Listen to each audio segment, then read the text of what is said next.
Going to learn today about strings. So strings actually are one of the most useful parts in Python. So as you can actually remember, strings, you can either print maybe like hello world, and you can also do just the print directly using just a one not a one quote but a single quote, maybe like so if you run that, you expect that our output is very well visible. So you now have hello world, and then so we're just going to run both of them. So we have hello world and hello.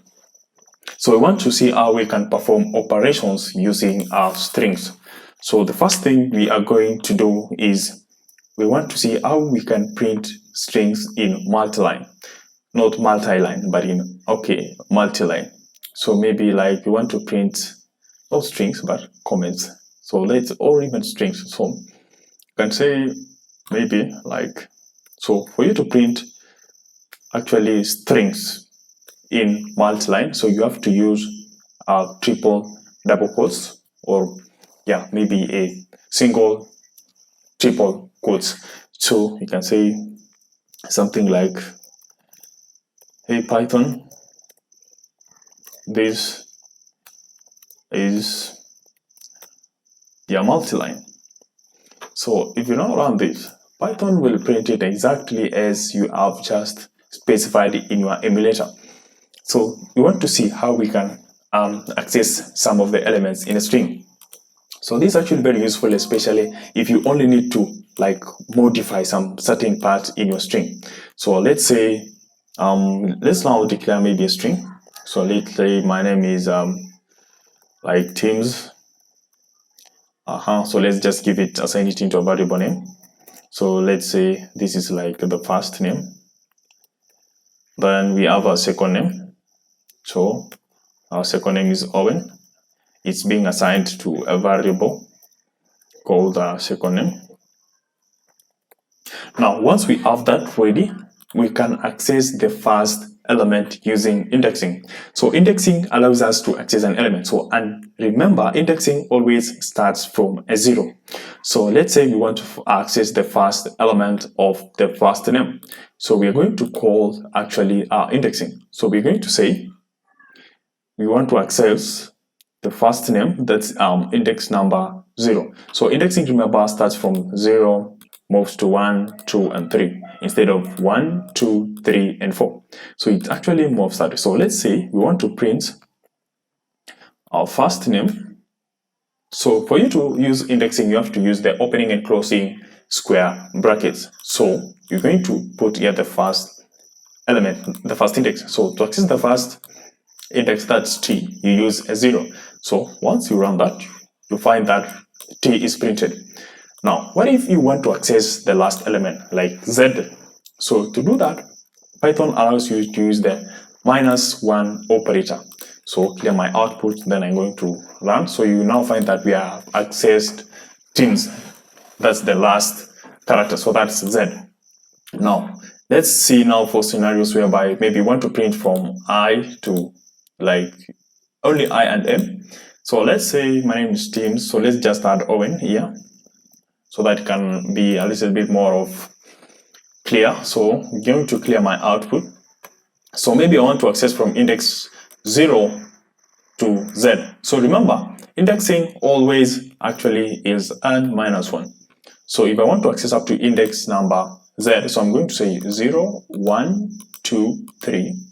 So I'm going to place in up to 4 so that it can be n-1. So 4 minus 1 is 3. So it's going to access 0, 1, 2, 3. So Python also helps us with something called string slicing. So for you to perform slicing, you use actually a full column.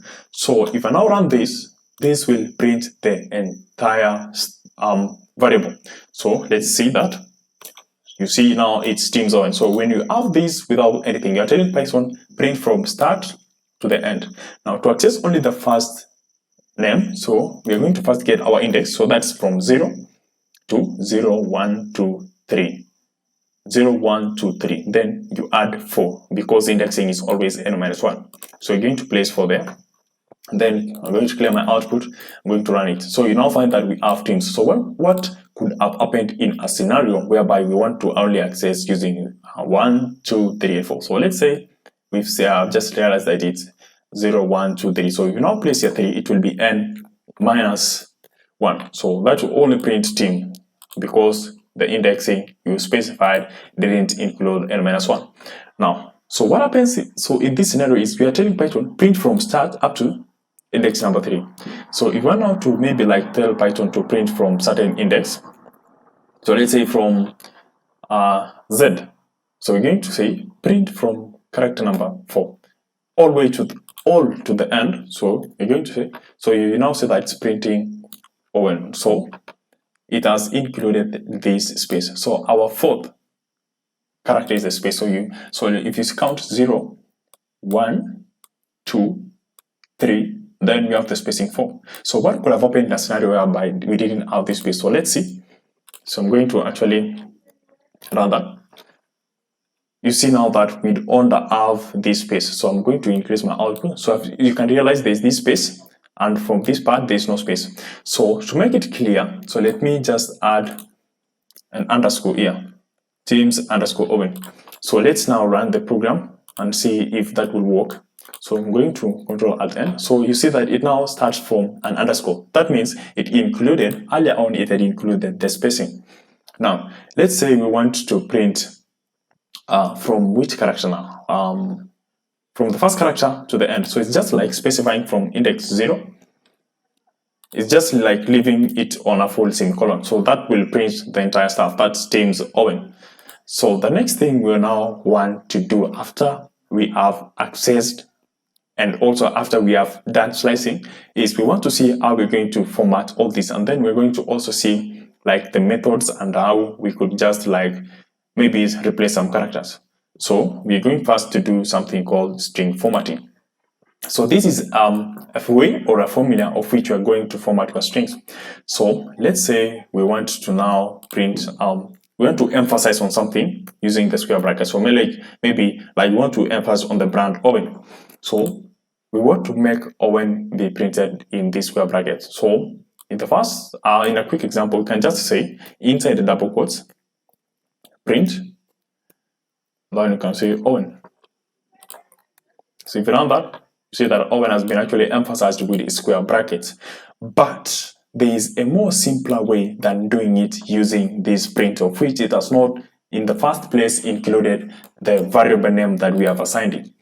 So what you're going to do is, so let's say we are lazy programmers and we want to just print it step by step.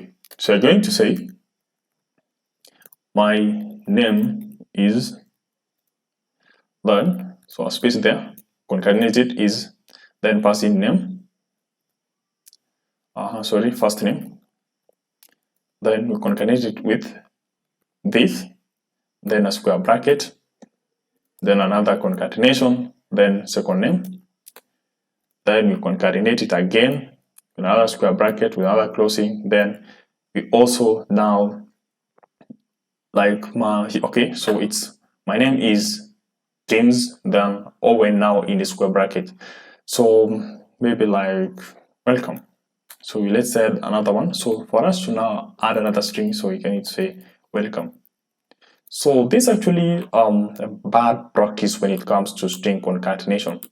I want you to check how many number of times we are concatenating this string. So we are having 1, 2, 3, 4, 5. 5 different ways of adding a necessary string concatenation. So if you now run this, we have the same output. So Owen. So my name is James Owen, and we have just emphasized on this first, on this second name. So sorry, we are going to remove this so that it doesn't seem like repetition. So you find that now my name is James Owen. So let's just add some spacing here. So clear the output and then run your program again. So you now find that it's my name is Owen. Sorry for this, but it's not necessary over here. So if you now run it, you now find that my name is James Owen, but we've really done a lot of spaghetti unnecessary code. So let's remove and replace this with now something called string concatenation. So I'm just going to comment this one out so that we can keep observing the difference. So to comment our entire line, so just select the line and control /.